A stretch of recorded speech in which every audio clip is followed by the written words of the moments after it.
Assalamualaikum warahmatullahi wabarakatuh. Waalaikumsalam warahmatullahi wabarakatuh. Sebelum memulai pembelajaran pada hari ini, marilah kita berdoa menurut kepercayaan dan agama masing-masing. Berdoa dipersilakan.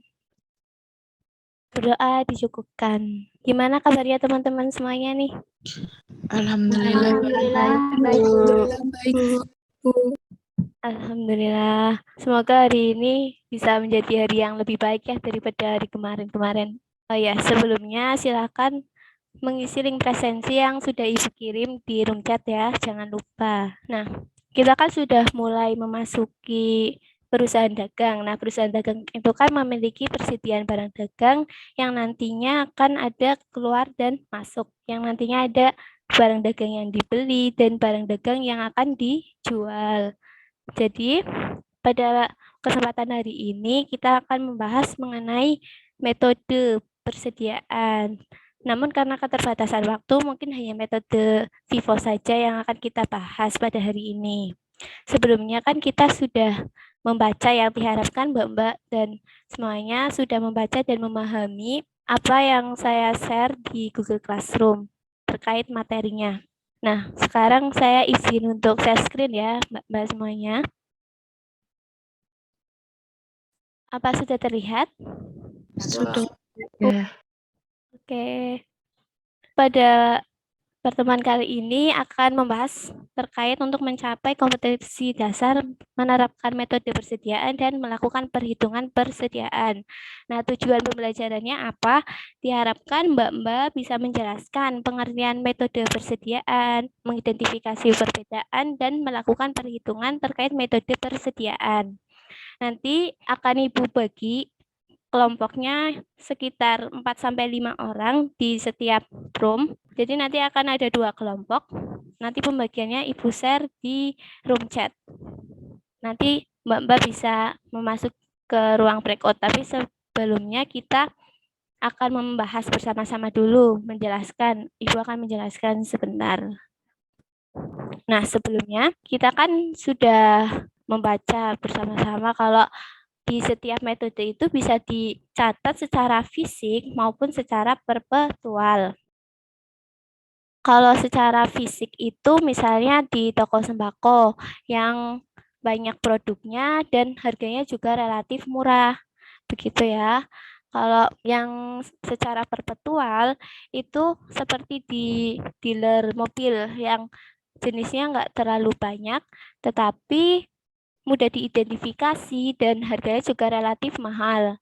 Karena di toko sembako produknya banyak, bisa dibayangkan kalau semisal kita memakai kartu persediaan itu pasti akan merepotkan ya. Jadi kita tidak perlu melakukan kartu persediaan. Dan kita tetapi melakukan stock of name, yaitu perhitungan fisik, perhitungan apa yang ada di gudang di akhir periode. Nah, perhitungan ini akan menjadi dasar untuk menghitung nilai persediaan akhir. Nah, nilai persediaan akhir ini juga salah satu komponen dari harga pokok penjualan. Harga pokok penjualan itu rumusnya untuk metode secara fisik itu ada persediaan awal ditambah pembelian, lalu dikurangi nilai persediaan akhir. Nah, untuk jurnalnya itu secara sistem fisik ada pembelian, tetapi tidak ada akun persediaan barang dagang dan ada akun retur pembelian. Kita kan tidak membuat kartu persediaan sehingga tidak ada akun persediaan barang dagang begitu. Nah, untuk yang sistem perpetual itu kan kita tidak banyak ya dan mudah diidentifikasi. Jadi lebih mudah untuk dibuat kartu persediaan. Nah, kartu persediaan ini dibuat itu ada mutasi masuk, mutasi keluar, dan nilai persediaan akhir. Sehingga sudah lengkap kan dan tidak perlulah dilakukan perhitungan fisik atau apa ada yang di gudang itu tidak perlu dihitung karena di kartu persediaan saja sudah mencerminkan seperti itu. Nah, di kartu persediaan juga kita bisa menentukan nih setiap masuk keluarnya nilainya berapa, persediaan akhirnya berapa, dan bahkan nih ya di kartu persediaan itu juga bisa langsung kita tentukan harga pokok penjualannya. melalui mutasi keluar, begitu. Dan karena kita juga melakukan pencatatan kartu persediaan yang setiap masuk dan keluarnya sudah jelas barangnya berapa, jadi kita memiliki di jurnal akun persediaan barang dagang. Khusus di penjualan dan retur penjualan, melakukan pencatatan penjualan sebesar harga jualnya dan melakukan pencatatan harga pokok penjualan sebesar yang ada di kartu persediaan. Seperti itu. Apakah ada yang mau ditanyakan, Mas, Mbak? Belum, Bu. Oke, sepertinya belum ya. Oke, kita lanjutkan. Selanjutnya, kita akan membahas langsung mengenai FIFO. Pada intinya, kalau FIFO itu barang yang kita beli, itu akan lebih dulu kita jual. Seperti itu. Nah, untuk perbedaan secara fisik dan perpetual, mari kita simak dan berhitung bersama-sama melalui perhitungan berikut ini. UT Aneka Jaya pada bulan Desember 2017, itu ada persediaan awal di tanggal 1 sebanyak 75 dus. Dan ada pembelian sebanyak 20 dus. Nah, kalau tanggal 14 ini kan mempunyai kopi faktur. Kira-kira Mas Mbak semuanya ini sudah lupa apa masih ingat terkait bukti kopi faktur ini, berarti perusahaan melakukan penjualan atau pembelian nih? Ada yang mau berpendapat? Penjualan. Oke, betul sekali ya Mbak Nanda. Ada penjualan sebanyak 30 dus. Lalu di tanggal 28 ada faktur, artinya perusahaan melakukan pembelian 75 dus. Nah, barang yang tersedia itu 170. Dari mana? Dari 75 ditambah 30 ditambah 75. Ditambah 20 lalu ditambah 75 ya. Kemudian untuk perhitungan fisik, sisanya itu ternyata ada 140, berarti penjualannya ada berapa? Ada yang mau berpendapat? Nah, penjualannya itu dari 170 dikurangi 140, berarti ada 30. Itu apabila menggunakan secara fisik. Nah, perintahnya apa? Menghitung nilai persediaan akhir secara fisik, kemudian membuat kartu persediaan untuk perpetualnya, lalu menentukan harga pokok penjualan secara fisik maupun perpetual, dan membuat jurnal untuk sistem fisik dan sistem perpetual. Berikut ya, untuk perhitungan nilai persediaan akhir secara fisik. Kita akan melakukan stock of NAM sebanyak 140 dus dengan asumsi persediaan awal 1 Desember itu 45. Kenapa 45? Karena barang yang terjual kan tadi 30. Dan 30 ini kan belum memenuhi yang 75. Jadi tidak perlu untuk tidak mengurangi yang pembelian tanggal 5 maupun tanggal 28. Jadi cukup untuk persediaan awal. Tetapi semisal nih perusahaan melakukan penjualan 80. Berarti perusahaan mengambil persediaan awal dulu sebanyak 75 keluar. Berarti kurang berapa? Kurang 5 kan? Tadi ada 80. 5-nya itu diambil dari pembelian tanggal 5. Berarti 20 dikurangi 5, sisanya berapa? 15. Seandainya penjualan 80 dus, berarti sisanya ada 15 dus dari pembelian tanggal 5 dan 75 dus dari pembelian tanggal 28. Tetapi kan yang ditanyakan dan terkait transaksi itu ada 30 penjualan. Jadi yang keluar hanya 30 dus mengurangi persediaan awal. Sisanya berarti kan 45. 75 dikurangi 30 yaitu 45. Untuk pembelian tanggal 5 itu mengikuti saja karena kan belum terjual begitu. Berikut ini kartu persediaannya. Yang tanggal 1 itu kan langsung karena merupakan persediaan awal. Untuk tanggal 5 itu masuk ke mutasi masuk karena melakukan pembelian sebanyak 20 unit. Untuk metode ini itu karena harga satuannya juga berbeda, barang yang masuk dan keluar pasti juga kualitasnya berbeda ya, karena beriringan dengan waktu pasti juga kualitasnya akan berbeda. Jadi kita pisah. Yang pertama ini 75 dari persediaan awal, kemudian 20 ini dari pembelian tanggal 5. Kemudian tanggal 14 ada penjualan 30. 30 ini diambil dari 75. Kenapa? Karena menggunakan first in, first out. Yang masuk pertama itulah yang lebih dulu dijual. Begitu. Jadi sisanya 45 dan 20. 95 dan 65 ini hanya dijumlahkan saja. Begitu. Begitu seterusnya sampai tanggal 28. Pertanyaan nomor 3 dan 4, silakan Mbak-Mbak untuk memasuki ruang breakout room. Tapi sebelumnya, apakah ada materi yang belum bisa dipahami atau penugasannya itu belum jelas? Monggo dipertanyakan saja. Jadi nanti kalau sudah selesai diskusi, bisa langsung masuk ke ruang utama ini dan menyampaikan hasilnya. Begitu ya, apakah ada pertanyaan? Belum ada, Ibu. Belum, Bu. Belum, Bu. Oke, tunggu ya nanti sebentar.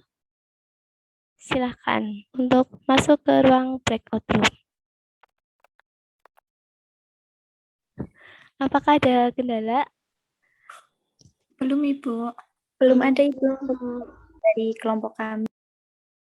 Udah sampai mana nih? Udah selesai belum? Baru yang nomor 1 baru diskusi, Bu. Oke, kalau ada kendala bisa langsung chat, nggak apa-apa, di room chat. Direct message aja, nggak apa-apa. Oke? Baik, Baik, Ibu. Oke, selamat melanjutkan ya. Baik, Ibu. Terima kasih. Apakah udah selesai semua atau udah sampai mana nih? Masih proses, Bu. Oke, ada kendala nggak nih? Ada yang mau didiskusikan bareng-bareng sama Ibu? Insya Allah sudah paham Ibu terkait materi yang tadi. Oke, alhamdulillah. Oke, siap. Lanjutkan ya. Baik, Bu. Baik, Bu. Bu, Udah masuk ke breakout room semua? Sudah, Ibu. Oke, sudah Bu. ada yang mau presentasi atau menyampaikan hasilnya dulu nggak nih terkait dengan soal tadi? Dari kelompok 1 atau 2? 1, Bu. Ya, silahkan. Assalamualaikum warahmatullahi wabarakatuh. Waalaikumsalam warahmatullahi wabarakatuh. Jadi, tadi nomor 1 akan menjelaskan mengenai hasil diskusi kami. Kemudian nomor 3 adalah penggunaan hasil fisik. Itu hasilnya 1.990.000. Dengan perhitungan, persediaan awal ditambah pembelian, kemudian dikurangi nilai persediaan akhir. Persediaan awalnya sebesar 4.950.000, ditambah pembelian sebesar 6.650.000, kemudian dikurangi nilai persediaan akhir sebesar 9.950.000, dan kemudian menemukan harga pokok penjualan dengan hasil fisik sebesar 1.950.000. Selanjutnya akan disampaikan oleh teman saya. Baik, selanjutnya adalah harga pokok penjualan dengan sistem perpetual. Nah, ini berasal dari 30 penjualan dikalikan dengan 66 rupiah, sehingga harga penjualan dengan sistem perpetual sebesar 1.980 rupiah. Kemudian untuk jawaban nomor 4 akan disampaikan oleh rekan saya. Baik, terima kasih. Untuk yang selanjutnya, nomor 4 ada jurnal dengan sistem fisik dan sistem perpetual. Lalu ada pembelian besar, jumlah pembelian yaitu 1.360.000, kemudian 14 Desember itu ada 1 dagang juga, dan naiknya Desember itu satu dagang sebesar 9.250.000.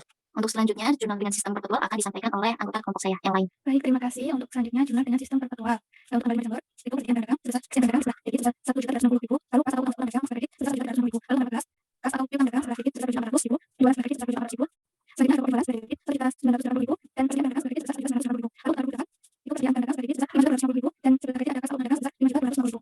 Seperti itu Ibu dari kelompok kami. Ada kurangnya mohon maaf. Wassalamualaikum warahmatullahi wabarakatuh.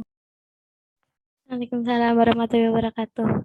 Kalau dari kelompok 2 jawabannya sama apa enggak nih? Sama, Bu. Oke, mantap. Berarti kalian sudah paham semua ya. Baik, Ibu akan jelaskan kembali untuk menyamakan persepsi. Izin saya screen lagi ya. Nah, betul sekali ya, untuk harga pokok penjualan dengan sistem fisik itu kan ada rumusnya, yaitu persediaan awal ditambah pembelian, kemudian dikurangi nilai persediaan akhir. Nah, hasilnya sama persis banget 1.980.000. Nah, dengan sistem perpetual juga begitu. Harga pokok penjualannya itu ada yang 30 dus itu melihat di mutasi keluar. Nah, Bu, kalau semisal penjualannya lebih dari 1, gimana? Nah, berarti kita jumlahkan saja semuanya. Begitu. Sampai sini ada yang mau ditanyakan lagi? Belum ada, Ibu. Oke, kita lanjut untuk jurnalnya ya. Untuk sistem fisik, karena tanggal 1 itu kan persediaan awal, jadi kita tidak perlu menjurnal. Yang perlu kita jurnal transaksinya yaitu pada tanggal 5. Ada pembelian, tetapi hanya akun pembelian karena secara fisik, bukan secara perpetual. Berbeda dengan perpetual. Kalau perpetual kita harus mencatat persediaan barang dagang, karena kita sudah tahu kan mutasinya di kartu persediaan. Nah, untuk tanggal 14 kita melakukan penjualan. Kita langsungkan saja jurnal penjualannya sedemikian, lalu nominalnya itu didapat dari harga jual. Kemudian, untuk yang sistem perpetual, penjualannya itu dicatat 2 kali, yaitu saat penjualan, yaitu sebesar harga jualnya, yaitu kan ada 30 dikali 80.000. Kemudian, yang kedua yaitu pencatatan harga pokok penjualan yang diperoleh dari kartu persediaan terkait tanggalnya. Terkait tanggal transaksinya kan tanggal 14, yaitu sebesar 30 dikali 66.000 sebesar 1.980.000. Kemudian di tanggal 28 itu ada persediaan barang dagang masuk, berarti ada pembelian sebesar 5.250.000. Jadi dapat disimpulkan yang telah kita pelajari pada hari ini yang pertama yaitu terkait FIFO. Terkait FIFO kita sudah mempelajari bagaimana asumsinya. Asumsinya yaitu barang yang pertama kali dibeli akan pertama kali dijual gitu. Kemudian FIFO ini bisa dihitung secara fisik maupun perpetual. Kalau fisik kita harga pokok penjualannya harus mengetahui dulu nilai persediaan akhir. Karena unsur dari harga pokok penjualan dengan rumus persediaan awal ditambah pembelian, lalu dikurangi nilai persediaan akhir. Tetapi kalau di sistem perpetual, harga pokok penjualannya itu cukup melihat pada mutasi keluar. Kalau jurnal di sistem fisik, kita tidak ada akun persediaan barang dagang dan tidak ada akun harga pokok penjualan, tetapi yang ada akun pembelian. Kemudian untuk sistem perpetual kita itu tidak mencatat akun pembelian, tetapi kita mencatat akun persediaan barang dagang karena kita kan sudah memiliki kartu persediaan, sudah mengetahui keluar masuknya barang itu berapa. Begitu. Ada yang mau ditanyakan sampai sini? Belum, Ibu. Baik, untuk pertemuan selanjutnya, insya Allah kita akan belajar terkait LIFO. Apabila waktu mencukupi juga akan belajar tentang average dan identifikasi khusus. Begitu ya. Nah, sebelumnya silahkan untuk mengisi kuis. Jangan lupa untuk mengisi kuis pada akhir sesi ini, yang akan dikirimkan melalui room chat dan WA group. Sebentar, saya kirimkan. Jangan lupa untuk diisi ya teman-teman semuanya, karena itu juga bagian dari evaluasi dan penilaian Mbak-Mbak sekalian. Kurang lebihnya saya mohon maaf. Apabila ada kesalahan dan kekeliruan, mohon dimaafkan. Sebelum mengakhiri pembelajaran pada hari ini, silahkan untuk berdoa menurut kepercayaan dan agama masing-masing. Berdoa dipersilahkan. Berdoa dicukupkan. Wassalamualaikum warahmatullahi wabarakatuh. Waalaikumsalam warahmatullahi wabarakatuh. Terima kasih, Bu. Terima kasih, Bu.